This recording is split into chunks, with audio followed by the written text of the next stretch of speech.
The dungeon master's wrath with a dash of sick. I dash like Sonic Mad, not a pacifist, but pacifist. The tracks when I'm rapping, kids, we the last of us. The master race, take him with a master hand, it's cancerous. I hit him with the master sword, and sure I make a nice sword, but I wonder how 4 guys make a Triforce. Hey guys, oh wait, there we go. Hey guys, welcome to Trinity Force Podcast. My beer is all over my desk, and at some point I have to get a towel. Did you make sure we're not streaming on a different channel? My beer got shaken up, and I opened it up during the middle of it, and it was like... Yeah, I saw you flipping out in silence while waiting for the intro to end. And I'm busy trying to not spit my beer all over everything. I really need to find... Oh, I got a towel back here. Hold on, guys. What? I got a towel. I found a towel in my room. Oh. How convenient. Who knows where that's been? Yeah. Who knows what's in this towel? So, guys, you're listening to episode number 155 of the Trinity Force Podcast. My name is Adam Ponophobia Cogswell, and as if you didn't know already, His beer, Cogswell. I am a man of many talents.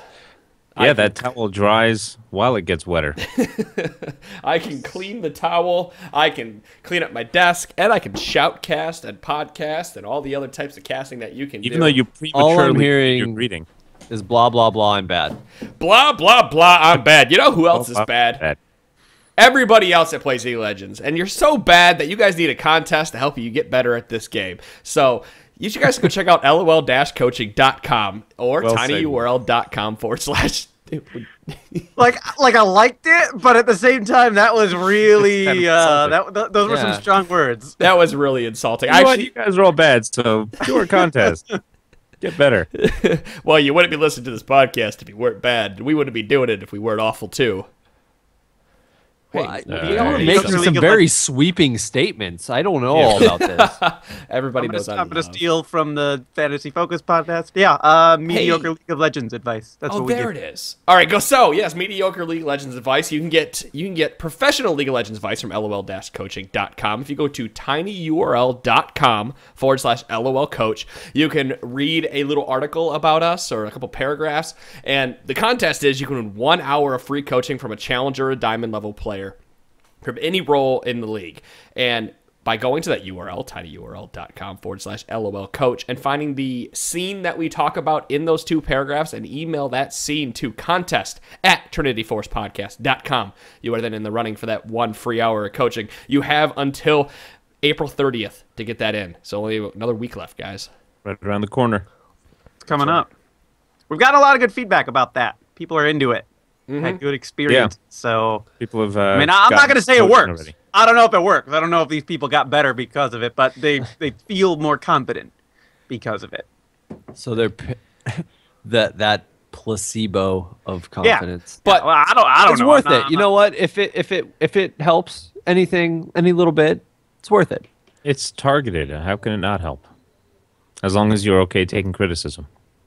Kind of like in Battle Arena. Which does go live every Tuesday at 7 p.m. Eastern Daylight Time. Well done. Well done to Claude. Good work. Astroedition and Badger take care of that. It does go live on stream.trinityforcepodcast.com. That is a way for you guys to get better at this game if you don't want to pay for it. So guys can join in the in-game chat channel called T-Force on NA. This is NA only. Sorry, US guys. We're working on that. And you can join in. You can play Battle Arena. They're going to give you tips and tricks on how to get better, teach you what you should be doing at different points in the game, and all of the replays get tossed on our YouTube channel. More URLs in your way, youtube.com / T-Force Podcast. Of course, you can find all of this at trinityforcepodcast.com. Links to Of course. That's right. That's the hub. Do we have the link to the contest up there? No, I have the Victorious Gaming up there. I should probably put that along the top, huh? I mean, should have. It's almost done. Yeah. Well, you know what's funny about the Victorious Gaming guys? We have something going on with them this next month too. Oh, do we? Yes, I finally got. Save it. No, I have to do it now. Oh, I have to do it because there's a Do it sign. now. Oh. So, Adam, what's going on with Victorious Gaming this month? I'm glad you asked it, Claude. So in May, we are going to be hosting, well, they are going to be hosting a 5-on-5 tournament, solo queue style. You know how we talked about before, like you guys can go and sign up and play and win RP by just playing in the tournament. Well, this is gonna be a special Trinity Force branded one where we're gonna have like Chira. Hopefully, will be on casting, and I'll be on. I will definitely be there casting, and then Greg from 3G Greg, who was on the podcast. This is the first I've heard, but I'd love to, Adam. And I'll be there Playing? If you sign up, you can play. Absolutely. Go and sign up. So to do that, you go to tinyurl.com/TForce tournament. That's TOUR. Tournament. Make sure people can spell it correctly. But T-Force Tournament, go there, sign up, and then on May 22nd at 7 p.m. Eastern Daylight Time, we will start that tournament up. We're going to shoutcast random games throughout the night until the finals when we shoutcast the finals. So it's going to be this long, like 4 or 5 hours of shoutcasting on the T-Force channel and everything else. It's going to be great. Good. Yep, Sean moves stuff around. He has time. Yep. Sean will now be shoutcasting. Clearly, fuck it. Clearing my evening. Guys, Whatever. I mean, you graduated, right? Yeah. I'll be done with school, and I'll have all the time in the world to devote to casting this one thing. Congratulations. Guys, I'm gonna do it. Yay. Yay. As you can see, we're all so full of energy tonight. With all of that said, I'm going to round this out by, guys, don't forget to go check out our sister and brother podcast. I don't know which is what and who is where, but the Oz LOL podcast they don't go live, I don't think yet, but they do release once a week. I believe it's Thursdays or Fridays they release. It's kind of dependent on what their schedules are, but they do release 1 hour of podcast a week. That is the Aussie scene that they take care of. Carrot Colossus does a fantastic job over there with Way Too Strong and Clerical Error. Got it. You got there. Yeah. I almost called him Way Wow or whatever the hell. Yeah, I was about to say I was like, wow, is he on LMQ? No. But guys, go check them out, ozlol.trinityforcepodcast.com. And the LCS rundown is all back together, and they're happy and doing predictions. Apparently, Greg Russo predicted all 12 of the NA and EU matches correctly. Wow. Go Greg. He's a winner. And He must have ESPN or something. Well, we could become the ESPN for you guys with the T-Force LCS rundown. So go ahead and check out that red zone version of ESPN over there at lcs.trinityforcepodcast.com. What were you referencing there? I'm sorry, that's going to bug me. That was dodgeball, right? Okay. What? No, that's no. The Nocho, the ESPN 8, the That's Ocho. dodgeball. That's it. Yep. That's What was it? If you must, then was that Clueless? I feel like Dom should know that one if it's Clueless. Must have ESPN. I love that movie. There is a red zone. Is there a danger zone? All right, Kenny Loggins. We're retransitioning over there, huh? Danger zone. Damn it. Danger zone. Chira. Hi. Chira. What? Chira. God damn it. I had to. Wow. Okay, so let's talk League of Legends now that we've Don't make done me all bust the- out the soundboard again. I forgot about this. It's been a while. It has been a while. It's been like 40 episodes. Yep. I forgot. More than that. That was that- before 100 even. That was like Yeah. that was like the first couple episodes that Claude was on. He busted out the soundboard. Hell yeah. That was like the 80s. That's all I knew about radio show personalities. They use soundboards. So we're definitely not talking about CLG tonight. What are we going to be talking about tonight? Braum. So about CLG. Dom, you were supposed to say Braum. Oh, Braum. Oh, thanks for saying Braum, buddy. I'm glad you brought him up. Let's talk about him. So Braum is the newest hero to be released. Well, not released yet, but new heroes to be teased and shown. We see all his AP and AD ratios and whatever the hell else he has. Dare we say announced? No, I don't like that word. That's too easy. Fuck you, Mr. Editor. So, Dom, the editor. So let's talk about it. Actually, you know what, Dom? If you don't mind, do you mind taking the reins with that one? And because you're our resident support player and talking about Braum. I am the resident support player. Yeah. So Braum, he's coming out. Freljord-based champion. He's got just a huge badass look to him. Also, mustache. And that alone is incentive for you to just buy him on release. Because I'm going to. He is awesome looking. Yeah, he looks sweet as hell. Like, just super manly running around in the cold without, like, basically any clothes on. Yeah. Freljord Old Sejuani. He's got the But male. Celtic feel going on, you know? Yeah. He does. he's got And the music in that little teaser video, too, sounded a little Celtic. which is kind of a reference to Angus the Puncher, the community champion that people were trying to get running, I think. I forgot all about that. Yeah, Angus the Puncher. And people were asking, even in like some of the red posts that have gone up, if this guy is the spiritual He successor or is whatever. embodiment He has to of- Spiritual incarnation There's no way of, he's of not. Angus the Puncher. They said they kind of liked that idea. They wanted to do something with it. They obviously couldn't make it that way. He does punch things. His passive, which is called concussive blows, hence the punching, it applies a stack that to his enemy targets, where if he attacks and his allies, any of his allies auto attack. Basic attack. Yeah, I said auto attack. I think there's a difference between auto and basic. I don't know. Like, They're synonymous. It's the same fucking thing.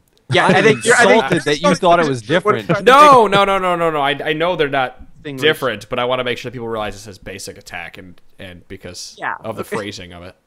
Or So- Is you right basic click and he attack, does stuff. His autos, you know. Continue with your thought. It applies a stack. Once you hit 4 of those stacks, the affected target is stunned. This concussive blows debuff can apply to multiple targets. We already know that at this point in time. So in theory, he can get into the fray, just start punching shit while the rest of his teammates go nuts, and then all of a sudden everything gets stunned. We don't know if it's going to be like that. None of us have played him yet, but that's the dream. But like that's a pretty big deal. And then he has additional damage. He's got an ability that also helps him apply concussive blows. It has a slowing element to it. It's a skill shot. And then he has a lot of other cool stuff. Yeah, his W and E are the cool defining ones. His E is cool. His E is a lot. It has similar qualities to Yasuo's Wind Wall. It's called Unbreakable. And what he does is he raises this big shield that he's already carrying around, and he creates like a barrier in that direction, again, like Yasuo's Wind Wall works.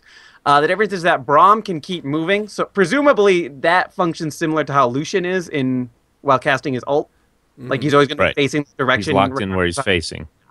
All of the damage, like all the projectiles that come towards Braum while he's holding his shield, they get blocked. Braum still takes damage. It's reduced damage, and he's still hit by any like crowd control type effects. So, like if the Ash Enchanted Crystal Arrow hit him, he'd still be stunned. But no one else would take any other effects. Yeah, none of the effects would happen. And Same thing with Auto Lux. I attacks. think it's you need to say like if Lux throws her binding out and he blocks it, he does get bound by Lux, Yeah. but no one behind because Lux will bind 2 or targets. Zyra's roots. Right. Right. And even Karma's mantra, if it, the Q, it'll make that little thing on the ground. It'll be right in front of him, so it won't affect anyone behind the shield. Unless they Or around him. Yeah. So that's that's a really cool and interesting ability for a support champion to have. And then the other ability he has, it's called Stand Behind Me, and he leaps to a target ally, sort of like Lee Sin Safeguard, but he can only do this to allied champions and minions. He can't hop towards. The targeted ally and Braum both gain bonus armor and magic resistance, both a flat amount and an amount that scales with the Rank. his bonus MR and armor. His bonus resistances. There we go. Got there. And rank, but yes. Yes. But so yeah, that's a really interesting ability. We have all of his ability, and then his ult is I should cover the ult. His ult is, it's basically Nami's ult. You would use it for different reasons because Nami's is really good for assaulting the back line, and It's just a tad narrower. And quicker. Right. Braum. Yeah, Braum reminds is me- better for kind of zone control, and maybe it's like Rumble plus Nami's ult. Yeah, it looks a lot like Rumble's ult. For anybody who's played Dota, it looks like Earthshaker's Q, Right. where he But puts it like a doesn't- big line, but you can walk through it. It But just it's not slows immovable, you. yeah. Right. Honestly, like when I first read it, I didn't even go to Nami's ult. I actually thought it sounded more like Nautilus's ult, just sort of that Right. with the whole knock-up element. But it's closer to Nami's ult. I really like the idea of this champion because he Too. seems like a champion who's in place to deal with a lot of the issues with poke comps. So I just I don't know. I find it really I'm gonna buy this champion as soon as he comes out, just because I want to be a manly man with a mustache and jump to people. He is and manly. I mean, I dare say, drop the shield of doom on people. But it just he he's looks one of the top three awesome. manliest champions in this game. I'm gonna throw I that think up. so. Looking at this champion, how he's played, he's definitely going to be played as an anti-siege, and he could be played even in a siege comp. I think because he could stop any of that extra damage coming in from the people that like you can essentially stop people from damaging a minion wave as it walks toward the turret. You are that shield. You are a man. But the biggest thing I like about this kit is that much like Thresh, it's all support. Like you're not going to play him out of the jungle. People have already tried and they've said it's almost impossible to hit Winter's Bite, which is his Q coming out of the jungle because it hits the first target, so it will hit minions. He has a slow clear speed, and in the top lane, he doesn't do every ability that he has helps out his team and doesn't just help him out, much like Thresh. And this kind of goes back to this was actually thrown out on Reddit the other day, whether or not Thresh was borderline kind of almost the perfect support in the fact that his kit is so great. Do we support. want to get me started on this? Yeah, no, I mean, if Dom you and want I have had to, this conversation 100 times. Oh my god. If everything works out the way it looks like it might with Braum, though, there might be somebody else in that lane to be able to kind of fulfill that same role other than just all in engage with Leona, which I find extremely appealing. So the interesting thing appealing is because he peels. Ha! the interesting thing, people keep comparing him to Leona and Thresh, and I understand where they're coming from because they all have these tank qualities, but particularly during laning, Braum, based on his kit, he doesn't have anything that's going to let him easily engage an opponent. Everybody keeps saying Winter's Bite, his Q, the skill shot that applies a slow and a stack of concussive blows. Everybody's been saying that is not an easy ability to hit. It hits minions. It sounds like the hitbox is pretty wide. Mm-hmm. So, I'm not 100% convinced he's just going to be able to go in there and start a fight anytime he feels like it, like Leona can and like Thresh more or less can. To me, he almost has more qualities along the lines of Alistar, and by that I mean the last place you want to be is near Braum. And that's 100% true of Alistar. Like you pick Alistar into Leona or Thresh because they have to come to you, and that's where you want them. I was actually going to bring that up. I think he's kind of almost the antithesis of those two champions with the fact that they can't hard engage on him. You have done Braum a favor by picking those champions, basically, because you got to come to him. Well, it's great with Braum, too, because as soon as you engage on Braum, all he has to do is auto-attack you once, at least once, to get that one stack started, if not twice, and he starts stacking the passive stack, and your ally continues to stack the passive stack. Like Lucian, if Lucian uses an ability and hits you twice, that's two passive stacks because auto attacks. No, I mean, attacks. You just got to hit him first as Braum. He makes you pay for going in, like for all-inning that kind of champion, or all-inning an AD carry right out of the gate. I mean, this might change a lot of the stuff. If somebody picks Braum, it might make level 2 all-ins less appealing.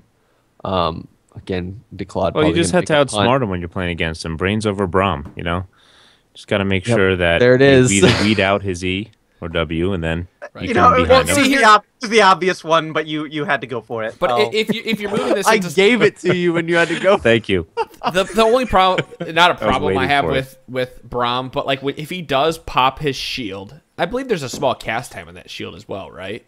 Like a half a second cast time. Says raises his shield. I don't know. I've watched videos and I never paid attention to it. But if there's even a half a second or a quarter second cast time on that, even before that, you're going to get jumped to as Leona. Like Leona's going to, lance onto you. She's not going to continue through to the second target. She will stop at Braum if he has a shield. It'll stop it if you're using the E. Right, but even if she comes in there and starts the full combo, I feel like Braum has enough peel between his Q and his W, which I don't think people are forgetting how much armor you're actually receiving when he uses that stand behind me. Because if you look at the numbers right now, at level 1, assuming you're not even leveling it, you get 20 bonus armor, 20 bonus MR, and then 14% of his bonus MR and armor. And that's a lot. And you're looking at probably at level 1, 22 armor, 22 magic resist. I mean, so you're probably getting, I mean, like I I actually can't decide what of his abilities you're supposed to level up first, because like if Winter's Bite is as hard to hit as everybody keeps making it out to be, and this is with no hands-on experience or anything, I'm not entirely like I don't really see a good reason to level that up over Stand Behind Me. The slow slow doesn't increase. The slow is always 70%, so there's no reason to level that ability up.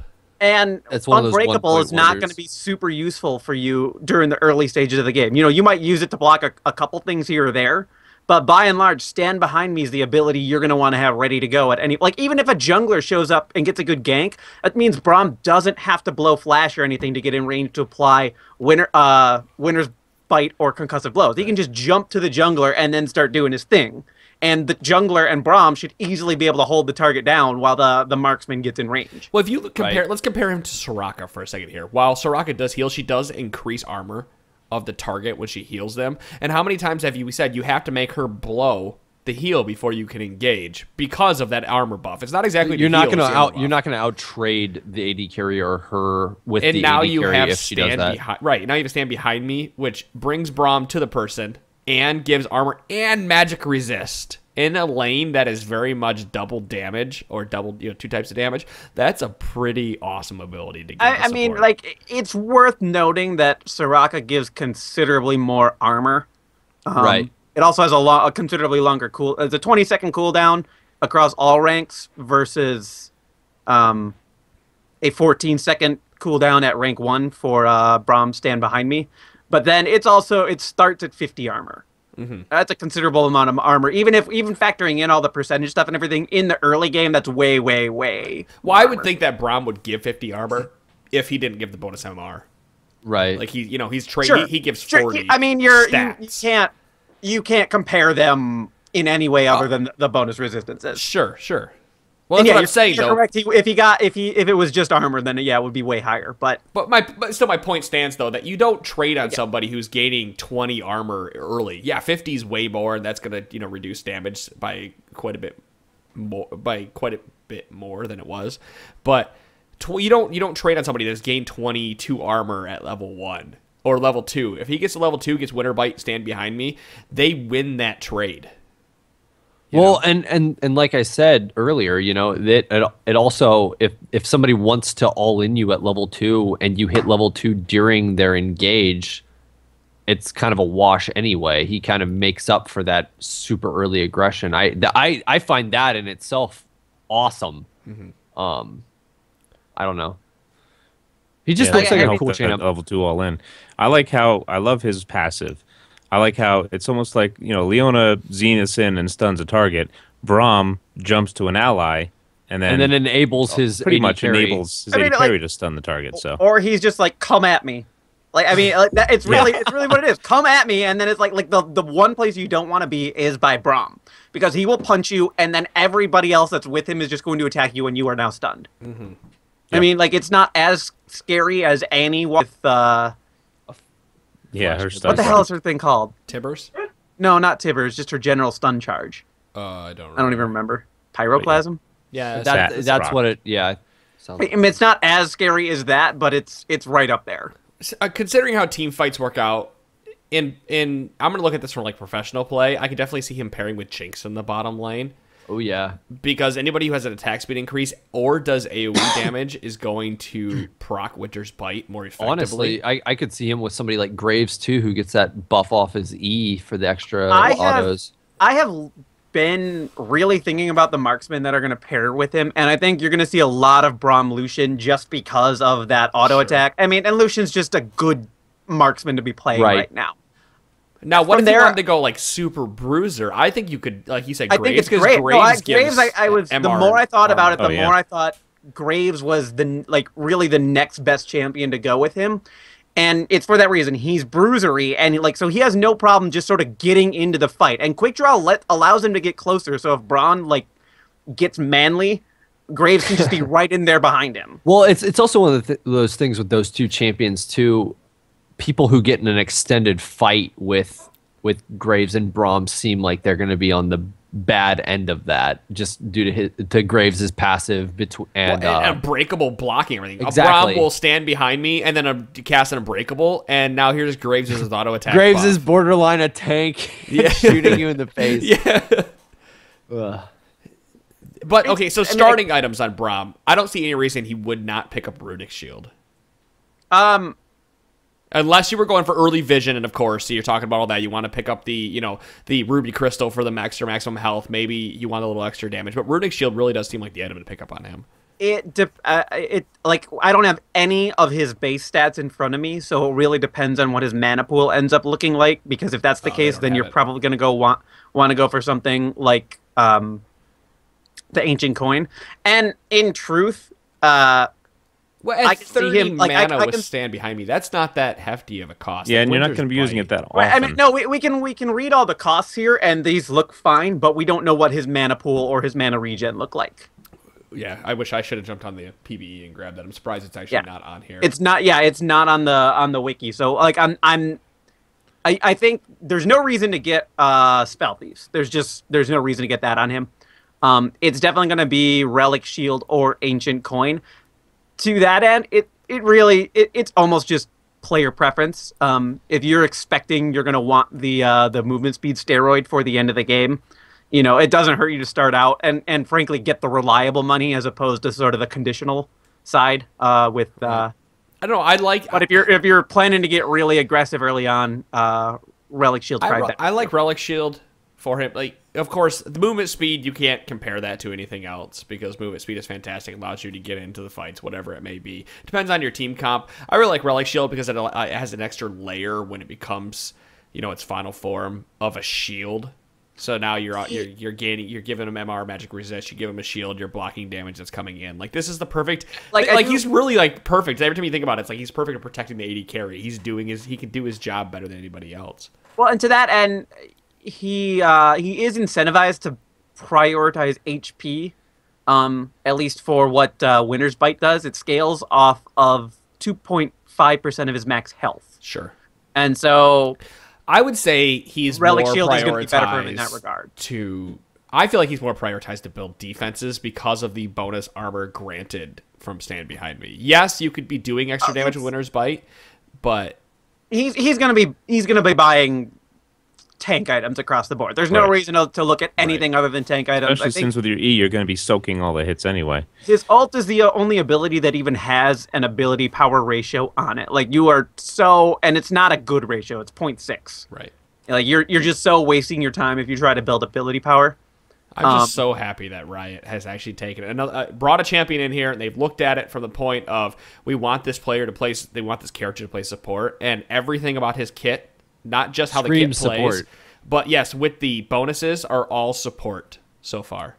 I want to mention here too, because you said Graves would be a good partner for him. He actually has a unique saying when he's with Graves. He says, "After this, we share a drink. He like goat's milk." So I was gonna say, interaction with Alistar. His unique interactions. He seems to have more with more characters than any other champion. He's got ones with like boots of swiftness. Like, these boots are too tight. And you know what? If this is the future of champion releases where they're adding more and more sort of voiceovers for certain things, that's awesome. Like, what I really want them to do is and I think that's great that they're doing this now. I want them to do this retroactively. There's so much opportunity for them to really grow the lore in this game just through interactions like that I don't want to say they're passing them up. I feel like Riot just doesn't know what to do with itself right now. They have this game. It's wildly popular. It's a very rich world, and they are just trying to figure out how to best do everything. And so we get stuff like the Twisted Tree Line or the Freljord events, and those are really cool, and they're really good at the moment, but then they don't follow up with anything. I think this is a good first step, and for anybody, again, this is kind of a toss-out to Dota 2, but like when you kill certain enemy characters or heroes in Dota 2, certain champions will like say specific things based on it. If that kind of thing happens to League in a retroactive aspect where multiple champions are talking shit to one another all the time, I just feel like I'd have a way better experience playing with the game sounds up and listening to my champion.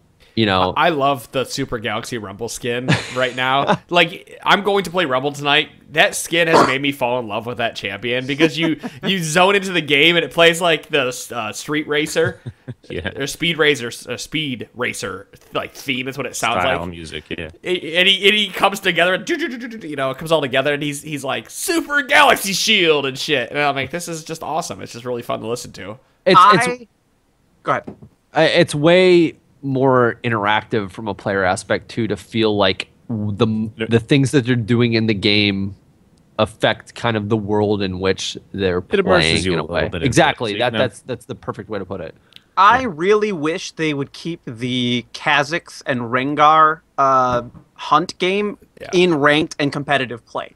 I think that adds a really unique twist that doesn't really imbalance things one way or the other, because both sides have the opportunity to get this advantage due to that interaction. Right. But at least, like if somebody picks Kha'Zix, and then the other team can sit there and be like, well, do we want to pick Rengar knowing that we have the chance to get the, you know? Right. I mean, like it's not like any side. It's not like one side comes out ahead of the other just because of that interaction. They both have the opportunity to get it, and I just think it's really disappointing that it's not in ranked play and even competitive. Unfortunately, it got removed because of the rework, and I hope they. No, it's still in there. But Rengar can't get anything anymore, right? Or does his trinket auto stacks to 20? No, I think it gets a bunch of stacks. It doesn't auto stack to 20, but it gives a significant amount of stacks. It's just It you used don't to auto see it. stack to 20 and then never drop. Was Right. Well, it also only happened after they were both level 16, so and it still does. Right. I don't know. I haven't played against the Kha'Zix as. See, I like so talking about world events or events that happen. If you play on Hallowing Abyss and it has Ashe and Lysandra, and it will say like Queen of the Freljord or Queen of I can't remember where the other one is from, but you know that like those little buffs. They don't even do Ashe anything. and Sejuani too in the regular Summoner's Rift. Is it in there too? Does it have a little quest pop up and say kill the opposing? Because Sej wants to be Queen of the Freljord. Ah, yes. And they do a lot of those. Like he is a flippin' ninja. Like all the ninjas have is a ninja above as an extra buff. Yeah, MF and game Misfortune. I'm a pirate hunter. Pirate hunter. That's what it says on MF. Like the pirate one, Gangplank. Gangplank has the pirate one, but MF is technically a pirate hunter. Oh, I've never seen that. We are on the wrong pirate, podcast right now. Hunter. Yeah, people enjoy lore. I mean, come on, we gotta get a little something. So that No, there's just that lore podcast. there. Oh yeah, there really? is. There's a he releases once like every 4 months, and it was actually a really cool podcast because he goes through it and he answers questions. I can't remember the name. I wish I could remember the name of it now, but he answers questions like, "My team is made up of Jace, Mundo, and this. Who on the team would not make sense?" And he goes through the lore and says like, "Mundo and Jace don't really get along because Jace is from this continent." A little bit. Yeah, like he says, you shouldn't have that team together because watch out, Mundo might jump you. Like that's really cool. But let's move on from Braum and let's talk some other things. Like as he comes out and once he gets on the server and we've played him for a little bit, we'll definitely come back and talk about how he plays and who he should be played with. I do want to touch on Tabzz point here. We kind of touched on it last week a little bit. I brought up some of my thoughts, but we never went anywhere with it. So Tabzz had made a Facebook post or was it a Reddit I think it was originally a Facebook post and it got moved over to Reddit as most things in this game. It blew up. Yeah. So his one sentence thought was, if you give 5 champions high income, carry roles are gone. I'm going to clarify. He wrote a long thing. I boiled it down to this basic thought. Yeah. There you go. This is the TLDR version. I definitely read the whole thing, but basically it came down to exactly that. Basically, he said for every other MOBA, there is an AP carry and an AD carry. And now that Riot's introduced so much gold everywhere else, 5 carries makes the game less fun, is kind of where he was going. I can see why he would think that at a competitive level. But if you're talking about the vast majority of the player base, which is players at and below gold, that is just pretty much not true. because one of the most fun elements of this game is being able to buy items and do things with those items. Well, irrespective of what you buy, whether or not it's appropriate for your role, like buying items is fun. And in previous iterations of this game, 2 roles didn't really get to buy items. I would simplify that to even feeling like you matter from every position means more than 2 people having the gold to carry the game at a high level. See, I have a problem with that because I don't think people, like, again, going for the majority of people who play this game who are gold and lower, they don't realize what their role is supposed to be doing in the game. Like, people complained and bitched and whined that supports only bought wards, but you're there to support your team. And, you know, vision, we've talked about it, vision is information. Vision is the reason you're playing support. You're there to support the team. You give them all the stuff that they need to do their job. And when you start giving them gold, and people bitch that now they're getting too much gold, now they're getting items, and now they can carry from this position. I don't think the community knows what they want. Can I interrupt real quick? Yes. Just to ask a question that everybody here will have an opinion on. So we're a split into season 4 at this point. Do we in general feel like people are better at warding, or is it more or less the same?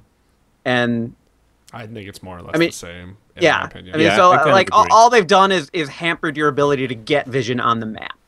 Yeah. If anything, I think because the supports can't do all of it. The totem trinket made buying regular wards less common. People are like, why would I buy a There's ward? that, but there are a lot of people who get the yellow trinket and then forget to place it anyway. once laning phase is done. So if anything, it's worse.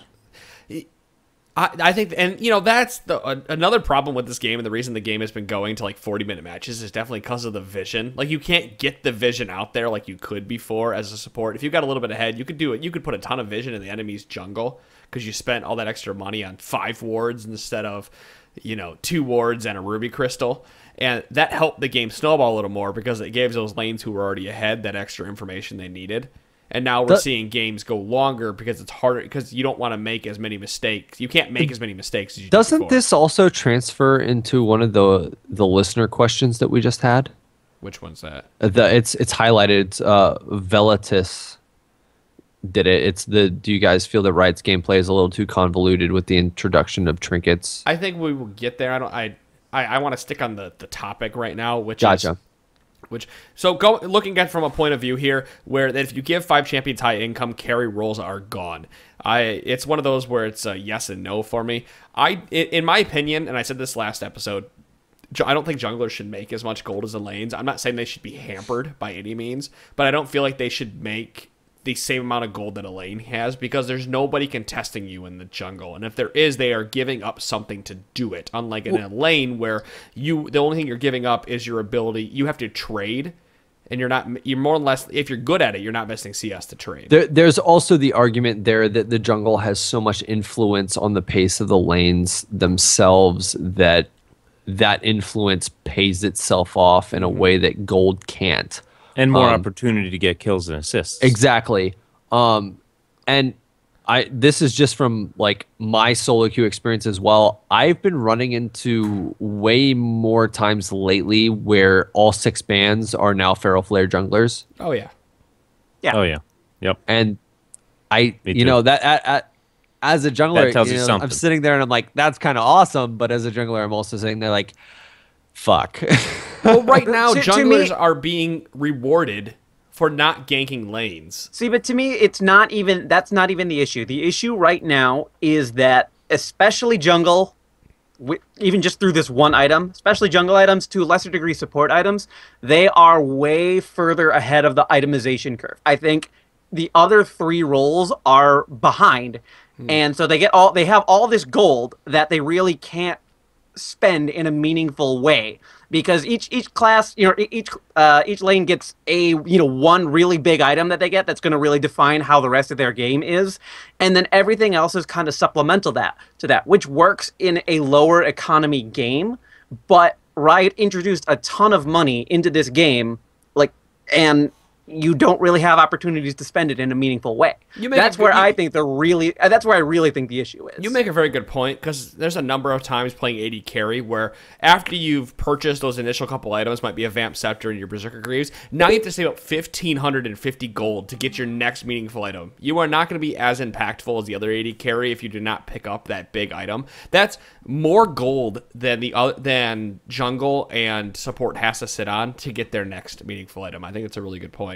That and I mean, the reality is that items like Phantom Dancer, even Last Whisper, and things like what the hell? I can't think of any of the effective mid lane equivalents to it right now. I'm just blanking on items right now. Like they just don't feel like Phantom Dancer doesn't feel that good to buy. Athene's doesn't really feel. Athene's is usually an early, but it feels impactful when you get it because you usually get that item early. That one doesn't feel that good to buy. What about Void Staff? Feels good. You think so? You think it feels better than get that Void Staff? I've never felt Death like Cap Void feels Staff. the best. Void Staff would be the one. It's equivalent to the BF It depends on the champion you play with Void Staff. If you're playing somebody with a lot of percentage damage, you definitely notice it. If that's not the case, see, it's to not me, that like, big of a deal. Really, the most meaningful item on a mid laner is Death by your Grasp, and that's not even applicable across all mid laners. Sure. But on a marksman, at least, no matter, like, either whether you go Infinity Edge or Bloodthirster, at least you're getting that one meaningful BF sword item. And that makes the second one really doesn't feel that good. No. You get an Eye Edge, you think, oh yeah, I'm big and tough, but it's like, I was already hitting things hard. Now I'm just hitting things harder. That's a good point that you bring that up, because usually when I play ADC, I don't feel that great until, like, I have 3 or 4 all items. 3 of them. That's about right. Or unless you you're almost like feel better when you have the extremely Guardian Angel than you do when you have 5 damage items. Because at least you'll know you'll be able to survive. Yeah, see, I don't like playing Caitlyn because I don't ever feel like I'm being impactful on Caitlyn until I have a Zeal and a Bloodthirster finished. That's part of the role. That's really just one of the shortcomings of the role is you really need to have a lot of items to be an impactful champion. This season more than ever too, because with all the gold going around everywhere, you need more items and to go into the late game to feel that impactful as an ADC unless you're super fed early. Right.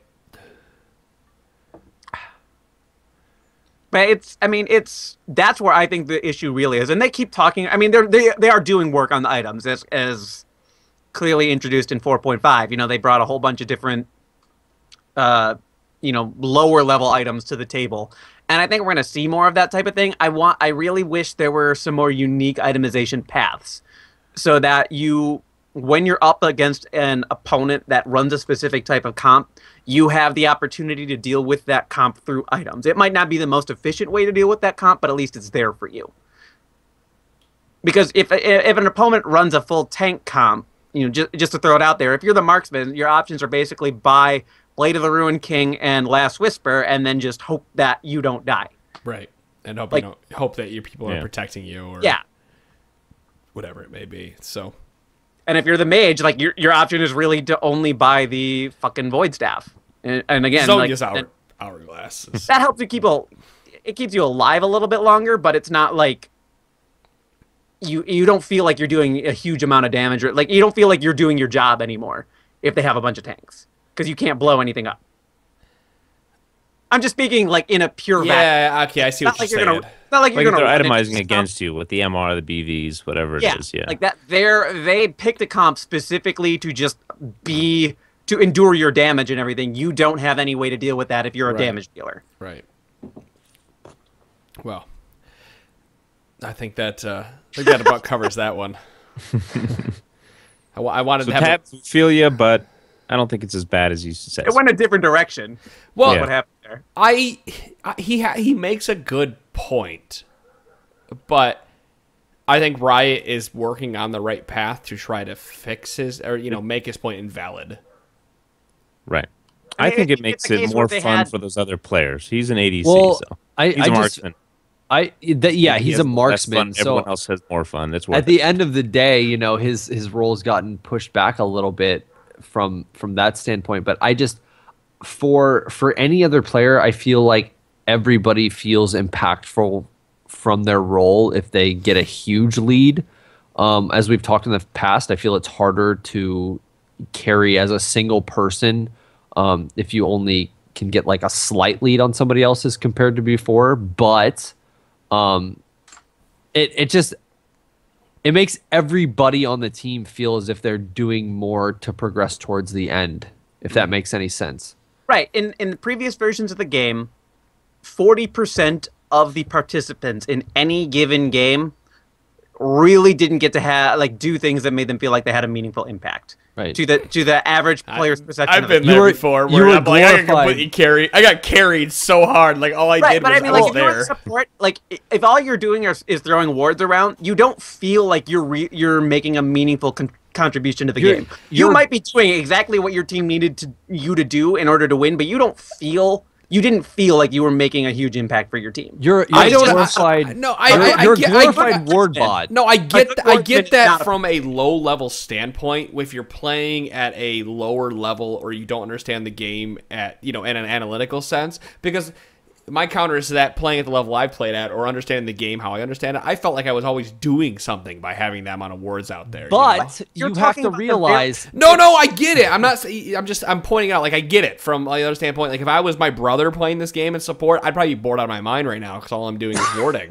He's also made, like, when we played with him, he's also made points like, there's so much ward coverage right now, I don't even know how to handle all of this information. Right. Yeah. Well, and that comes down to the whole, you have to cater to the many rather than the few anyway, at least from a business standpoint as well. Well, that's true, from a business standpoint. I don't think that, I don't feel like they're specifically catering to the many. I think they look at the game and find things that they don't like about it, and they want to improve that experience. Well, it's a growth thing. They deal with the fallout. I don't think they expected... certainly marksman players to sort of feel marginalized because of the changes they made to jungle and support itemization. I don't think they expected that, but that is the byproduct. I wonder if to me, it's a worthy sacrifice. Yeah, I wonder if marksman players feel more like support players now. One of these as compared to any point in the game. I sit down and talk with my brother about this because he's got the same kind of analytical view to things that I do, but he's the marksman main. See, here's the thing. I kind of, with some of these questions, I think what we should start doing with some of these questions when we think about it from a high level and a low level standpoint, I don't know how you guys feel about this, but I kind of want to bring my brother on or other players who might not, who might still be new at the game, and give them give them the same question, pose the question to them in the same, in a different format maybe, and try to get their opinion on it. How do you feel about playing support right now? What are your thoughts on it? Do you like playing support? Do you like, the warding the way it is? Because even if that's not a podcast or a supplement podcast, I'm curious to how people who play this game casually feel about these changes compared to what we are doing. Yeah, support is still the least desirable role in solo queue, but it's a little better. Yeah, jungle just skyrocketed. Everybody, of course it did. Now. I'm still a bad jungler. Don't ever want to play jungle. Don't. I don't know. I only want to play support. I mean, that's just the reality. Jungle's always been pretty desirable, I've noticed. Yeah, if you know how to carry from it. See, you say that, but I will say people would rather have top and middle rather than almost any other position. People, right? I mean, you often, I don't know, like half the time you complain and half the time you're happy that top is an island. It's really what it comes down to. It's the egoism of being in a 1v1 lane where you can try and attempt to dominate somebody else. You get to be up there, you get to do your thing against the opponent. Maybe the jungle will show up 1 or 2 times, but by and large, you get left alone for the first 25 minutes. And as weird as it sounds, people who play PvP games want to just do their own thing. Well, they want to showcase their own ability, and that's exactly what those two roles offer the ability to do that. Well, to go to your point, Dom, about the reason I like it, that it's an island, and sometimes I bitch about it.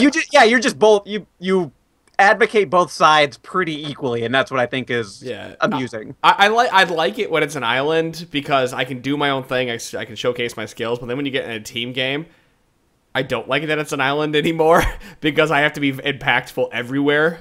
Because I have to know when to roam, I have to know when to take my tower. All the little finer points of the lane, know when to push the lane.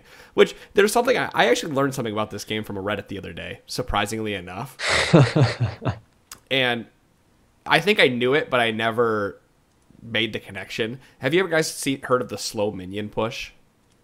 What with the if you kill you kill an entire wave and then you kill the 3 caster minions afterward you leave the 3 caster minions. Well, you can leave the 3 caster minions, or you can kill the melee minion. You can leave the melee minions. At the end of the day, it does almost the equivalent of one another. Yeah, so the whole point was here, if you are in a side lane right before that you're going to go siege another lane, you should only kill 3 of the minions, either the front or the back, and allow the wave to stack up on its own. And then you get that long, slow minion push that we all have seen playing in games that is slowly pushing down those side waves and getting bigger and bigger. So the enemy has to weigh some kind of a risk to go farm them. Instead of if you do a full clear and then it pushes fast, then they farm them and it pushes right back. Correct.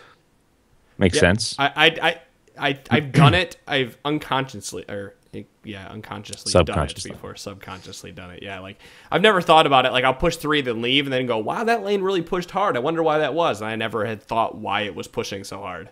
I know, and I'm a little OCD, so I want to kill every single last minion. Sure. So I'm pushing it too hard. It's funny you say that because I've brought up this point numerous times where when I jungle, I don't really have a set path. I just do what feels right. And I've kind of done the same thing with top lane where sometimes you just push the amount of minions that feels right to build up a large wave. But then like there's actually a strategy to do that. And I'm sitting here like, wow, I've kind of been doing that. But I mean, it's kind of weird how you develop... slowly build up a large wave. Right. You develop all these extra senses in the game where there are times just like, I am not walking into that brush. I'm not going there. They're there. I just know it. I'm not doing that. Hey, at the end of the day, it comes back to that. If you feel like you're about to be ganked, you're probably about to be ganked. That's why I can't play mid, because I'll push the wave for the I push, like, I don't know why. When I play this game, I always push the wave. I don't know what it is. I just push.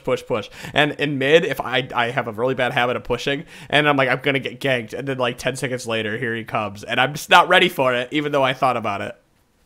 We were playing the other day. Did I yell at you? No, I think I was playing Karma.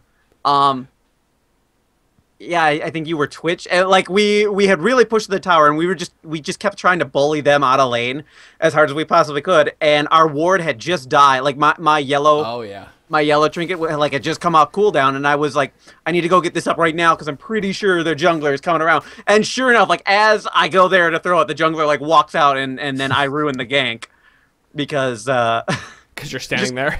Yeah, you just get that spot. Yeah, I just like ran into a vibe. Like, oh, what just happened? And that's a huge part of like just the experience of playing a role repetitively, though. I mean, you get that spider sense for like right. Like, that's exactly what it is. And you have to listen to it. It's what top lane's so funny because if you push early, you're going to get ganked early, and you just have to listen to your spider sense. It's so hard. You're like, this guy's at half life. I can kill him. It's funny that you say that because from jungling too, if you start, say you're like blue side and you start red buff and you're going top lane, and you're like, their jungler's probably going to gank, but I kind of want to be safe and ward early because it's like it's J4 and they might be able to get an advantage. So you go to like ward that tri-brush, and then he jumps on you, and their jungler their top laner shows up, and you die, and you're like, I knew that was going to happen. I fucked up real bad. Marksman player, I'm speaking from a small sample here, but it seems like marksman players just don't have the spider sense in here. They just want to last hit and do all kinds of stuff. Well, yeah. Like, even when my marksman won't listen to me, I'm like, dude, my spider sense is going up. We got to get out of here, buddy. Something bad's about to happen. No, let me get 2 more last hits. Like, we don't have time. No. That's why you need to play Braum. That's why you need to that's right. Get about it. Just have your W clicked and your mouse hovered over the marksman. Come on. Since we're having fun, I think this question right here is a great way to end this podcast. It's from Sar Phoenix. He says, I am trying to decide if I want to change my in-game name to something. Any arguments for such an action, or should I keep it the way I have it? Okay, I'm gonna say, if you want to change your name, change it to whatever the fuck you want. Yeah, if you don't like your name, then change it. If you do like your name, then leave it. I can't change my name. Somebody has the name I would change it to. What's the name you change it to? The Banhammer. Oh God. Okay. Wait. I might know the guy who has that name. The Banhammer? No, it's something the hammer. No, I want the Banhammer. I got you. Yeah, I mean it's all down to personal preference. Like I can't play a game unless I like the name of whatever the fuck my account is. So if you don't like your name, change it. Give a shit. Since you were like 10 years old. In fact, if you Google Chira Jaden, I am the only Chira Jaden on the internet, and everything that is named Chira Jaden is mine. Probably something you should say. So steal it, please, so I feel better about myself. When I Google mine, Google autocorrects it. Adam, you're not I gonna just like see a this. bunch of cat stories. So You're not gonna like this. He's silver 3. I know. He plays the game. And how bad does that make you feel? No, I've been looking for that name since I made my account originally. I was just really hoping he never played. no, he's playing an actor. Hey, You could wait, just is he Maybe still he'll hear your active? please. If he's not active, you could be like, "Hey, bros, just friend request him and be Well, like, I will Silver 3's pay active. for you to change your name to offer him something that I $50." have to pay. Yeah, but the problem is, I think, well, how does it work? He changes his name and then it's not available for like 90 days or something. I don't know what the naming All right, thing here is. this is what you do. You send a ticket to Riot. You offer the guy a legendary skin if he changes, and you let them know that this is what you did. All right. I don't think they'll get And behind then- that. That's basic. Yeah, right. You don't know that. You don't know it You don't know what you're talking about. until you try it. Anything can happen. I like Czar Phoenix. It's unique. Keep it. Maybe There you spelled go. differently. You know, One okay, thought has Actual spoken. opinion from a Trinity if you want Force. to change, but Here's my opinion on this since I haven't weighed in on it. If you have a bunch of friends that you've been playing with for 2 years and your name is Star Phoenix, keep it that way because people change their name on my friends list and they message you me have and I no go, idea who they are. who No the idea. fuck are you? you delete them. Mine was pretty obvious when I changed. You changed your name? It wasn't always Dom Nom Nom Nom Nom Nom. Really? No, yeah. I didn't know that. What was it? Keep nomming. I'm saving that. Okay. Well, that's going to end out this podcast. I have 2 announcements at the end of this podcast right now. Number 1 announcement is tinyurl.com/tforce tournament. We have a tournament coming up on May 22nd at 7 p.m. Eastern Daylight Time. You guys can go in and win free RP and potentially a Triumphant Rise skin. DeClaude said he's going to play in the tournament that day, so he will be there. Look for him on your You team. might even Oh, get to be on I his will. team, so you should join up. So DeClaude is going to sign up, and he's going to play right now. That is a You know what? Thursday. What time? I 7 might, p.m. Yes. I might sign up Did you so I say can right play and now? cast at the PM same on a time. Thursday, huh? It goes all night. It's a 7 to midnight type of thing. Like you play and then you wait and you play and you wait, but it goes until about midnight. Hopefully no one from work is listening to this because I might be sick on the 23rd. You should do it. But yeah, guys, go up there and join. All you have to do is go sign up and then show up and win. Like all the rules and everything are on. This is with Victorious Gaming, so those guys are awesome. 3G Greg is fantastic. He's a He's the big man. friend of the podcast, and he will be casting along with me. Chira's going to be casting. Astro Edition and Badger will be casting. I'm sure that we'll get Serial Box in here. It'll be all over all the different YouTube channels. So guys, go check that out. Do not forget. Also, we have the contest going on at the end of April. It ends April 30th. You guys have to go to tinyurl.com/ where is it at? Is it LOL Coach? tinyurl.com / LOL Coach. Go find the scene that we talk about in there and email that scene, that word, to contest@trinityforcepodcast.com. Asterition's gonna have to change his name because Adam can't ever say it right. I know. I asked him how to say his name the other day, and I don't know. Just call him You ass. keep call him you Asterition. keep adding a D. You keep adding a D. It's ASD, isn't it? You say yeah. yeah, you got that. You say Asterition. Asterition. You keep saying Asterition. Gotcha. Yep. Asterition is his name. Asterition. There you go. Restoration. There you go. So that's it, guys. It's episode number 155 of the Trinity Force Podcast. Thank you so much for listening. Don't forget to go donate. Check out TrinityForcePodcast.com. We love you all. And we'll be back on Monday with a special guest, a very special guest for episode number 156. See you then. And keep love sending us you. emails. Keep sending Yeah, us emails and feedback. You must ask us more questions about Braum. What's that? You really had to work for that one. See you guys. All right. Bye. Bye.